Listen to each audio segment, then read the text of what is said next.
Hello everyone, if you wanted to fix this problem, I will show you today how to do this. Just follow me in this video step by step.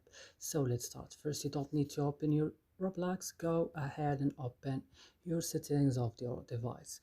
Then what's next? Go and open apps option. Right here you will find all the applications that you have on your phone. Search only for Roblox, and when you found Roblox, just open it like I'm doing and go to storage option. But here guys, be careful, don't click on clear data because it will click your data. Click just on clear cache, and then you have to back and click on force stop.